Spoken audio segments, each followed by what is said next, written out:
Meet the Pitmasters, and this is Fire and Smoke. And apparently it's Scotland's only true Texas-inspired barbecue joint. Now, they're a home-based business. They do pop-ups around Glasgow and the Central Belt area 1 or 2 times a month, and they sell their low and slow barbecue. Looks fucking good. Pretty good. That's a big pit. It is a big smoker, yes. So they say we started with our food trailer in May with roughly 250 followers on social media, and now across our Facebook, Instagram and TikTok, we have grown to amass a following of 31,000 in a few short months. Yeah, that's pretty cool. Welcome to Fire and Smoke, Scotland's true answer to low and slow, Texas-style, Scottish-infused barbecue. We bring this smoke with a 620-gallon offset smoker, which is the largest in Scotland. Our turkey is brined for 48 hours, smoked for a further 45 hours before living in a buttery bath. Our method locks in that flavour, locks in those juices, and makes this turkey absolutely irresistible. Rightio, let's move on from there. We got lost in translation there. He must have said 4 to 5 hours, but it sounded like he said 45 hours. Yeah, you can't cook a turkey for that long. How big were those breasts, though? That's the biggest ones I've ever seen. Yeah. He says that their big sharing trays are stacked high with meat, but they also do smaller individual trays dripping with flavour, smoke and pure passion.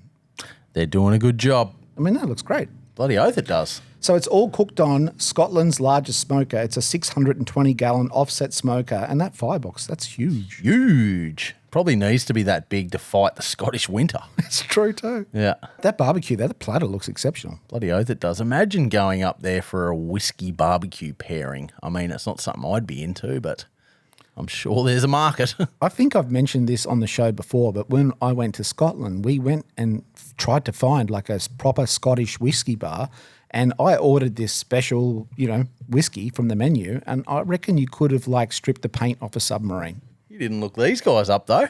Well, no, I did. I didn't even know they were around. If I did, I would have bloody gone because it looks great. Yeah. This barbecue looks absolutely legit. We're just going through some photos of the barbecue right now. And you know the weird thing when you buy a car and then all of a sudden every car you see on the road is the same car that you already got, but you didn't notice it before? Look at all the turkey. Like, we've been harping on that there's not enough turkey in barbecue, and they're cooking great turkey. Yeah, I think it could be something to do with the seasonal availability of it too. But yeah, it's like we've sort of accidentally manifested turkey on every fucking menu. They also have a couple of other different types of smokers and direct heat pits. They use a combination of hardwoods and charcoal, and these 2 other pits here are actually called Nessie and Eleanor, but they're yet to name the bigger pit. Yeah, right. I need a name.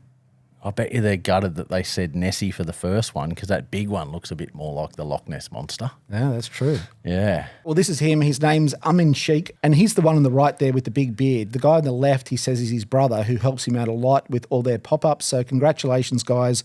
Great barbecue. If you're in Scotland, check them out. Bloody oath.